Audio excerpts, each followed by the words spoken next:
So as I wrapped up Gravity Rush 2 last night, I thought to myself, man, am I glad that I'm never going to have to play that game again. Now, don't get me wrong, there's a lot to like about this sucker. It is a gorgeous game, and just like the first game, Gravity Rush on the Vita, and they also remastered it for the PS4, it involves this woman named Kat who's able to change gravity around herself and float and fly and basically throw her body into all kinds of weird different directions and nooks and crannies and crevices and float from one floating island to another floating island filled with enormous cities, or in this case, in Gravity Rush 2, there are also mining camps to explore, and there are lots of, there's like a slum village to explore, as well as sort of more modern cities, and also islands that are filled with like giant mansions and things like that. You actually get a class system that you kind of have to battle within the story of this game. There is just so much that is just easy to adore. I love the quirky comic book cutscenes that sort of take us from one story piece to the next story piece. There are lots of crazy characters in this game that are easy to admire as well. I like the relationship between Kat and her partner Sid. They're always making fun of each other, but also helping each other in times of need. The best relationship in the game is easily between Kat and Raven, and spoiler alert, she comes back in this game. She was a standout in the first title as well. And then there are lots of new characters that are introduced along the way, and you get caught up in some political intrigue, and you meet characters that seem at first very ingratiating, and then there's some double crossing and stuff like that going on. That's about all I'm going to spoil in the story, and it does get crazy to the heights that some of the craziest narrative in video games in recent years has reached. And without saying which other game I can compare this to, let's just say one of the biggest surprises of 2016, the way that game got crazy, this game kind of gets that crazy as well, which is nuts. So that's a little bit of a hint right there. The music is also nice. It's got big sort of orchestral flourishes. It gets a little melodramatic and a little, it's almost like a little soap operatic a little bit sometimes. But it kind of fits this anime kind of vibe and the tone of the game. I think that there's a cheekiness and a sense of humor and a self-awareness that this is an anything goes kind of universe. And I've always liked that. And I think, one of the things that's a little tragic about this is that you only get that novelty once. You only get that out of nowhere surprise once, and Gravity Rush had that when I booted this sucker up on my Vita a couple years ago. I was really damn impressed with that title. Just an unbelievable, fresh, new take on, navigating through a world, especially on a portable console. Now, with the sequel for the PlayStation 4, obviously everything had to go up in scale. This game is massive. It's hours and hours and hours of game. I must have put in 20, 25 hours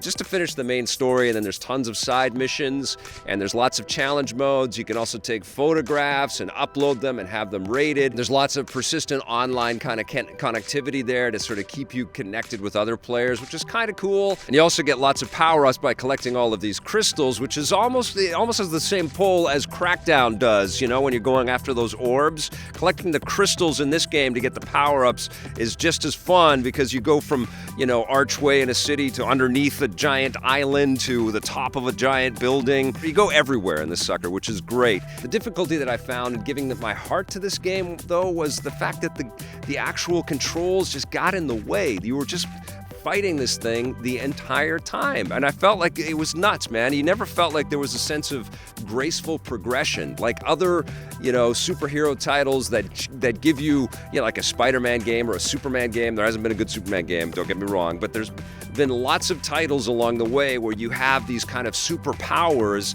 and as you play through the game, they get more and more powerful, but also more and more tuned and easier to kind of work with, and you feel like you've got control and you are just a badass. In Gravity Rush 2, and I didn't feel this with the first Gravity Rush on the Vita, but in Gravity Rush 2, you are constantly slapped back and forth by the fact that you're running out of gravity power, so you get this stupid alarm bell going off.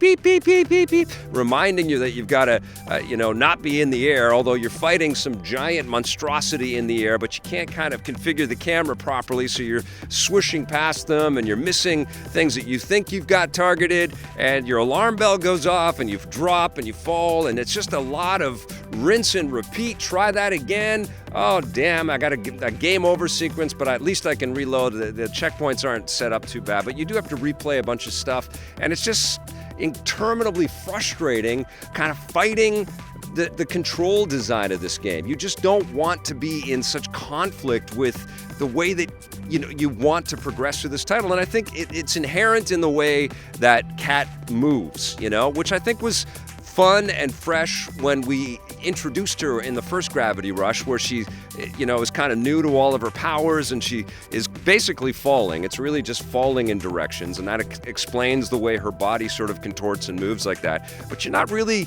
controlling the way that she falls and flies through things.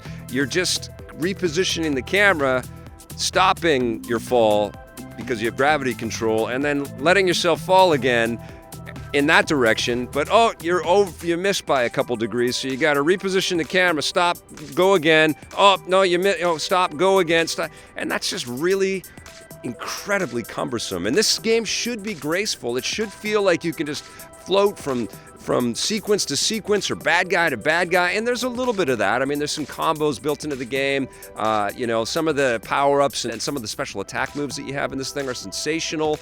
You certainly do feel powerful. You just don't feel in control of all of your powers, and I couldn't stand that. I was really getting angry. I was screaming at the TV and just really pissed off that I didn't love this game, and I felt like wanting to quit several times because it was just in my face with its inane, frustration levels.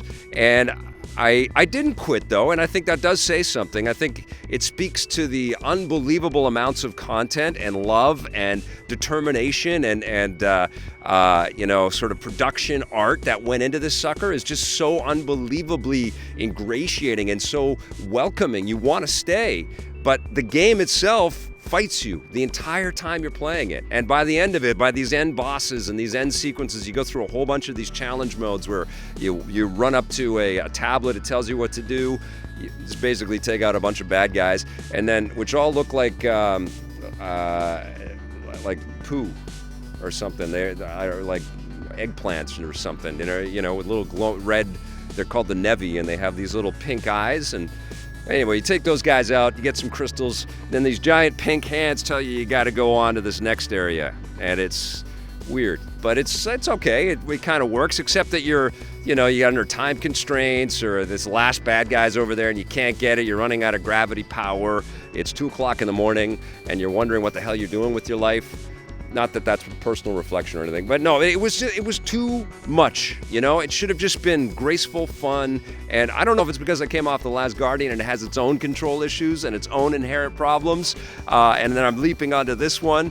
And Last Guardian had so much more heart and so much more finesse that I certainly appreciated that game a little bit more. But I think it also has something to do with the fact that Gravity Rush 2 is not new. And as big as it is and as rich as it is with content, it doesn't have the beauty of being new anymore. The opportunity to surprise us with its stuff, unless you've never played these games before. But the fact that this game does have these control issues, and I did find it so unbelievably frustrating to play, as much as I got enjoyment from it, I can't uniformly, justifiably say, yes, go out and get this sucker. I think this is a buried treasure in the making. I think that this will be something that people will discover later on, but I think there are plenty of other much better PlayStation 4 games to spend your money on. It's a tough ask to spend full price on something like this. As bountiful as it is in many ways, it is really a cumbersome and clumsy core experience.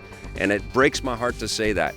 Go back and get the infamous Second Son, which gave you unbelievably cool superhero powers, but didn't fight you in the control department. Not as great a story, yeah. But, what I'm saying is there are better games to spend your money on, and it breaks my heart to say that because I was really looking forward to Gravity Rush 2.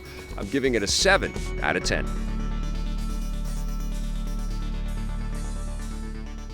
Hey, thanks for checking out that video on our EPN channel. It's just one small part of the things that we make around here. So if you liked it, don't forget to check out some of our other vids and hit that subscribe button.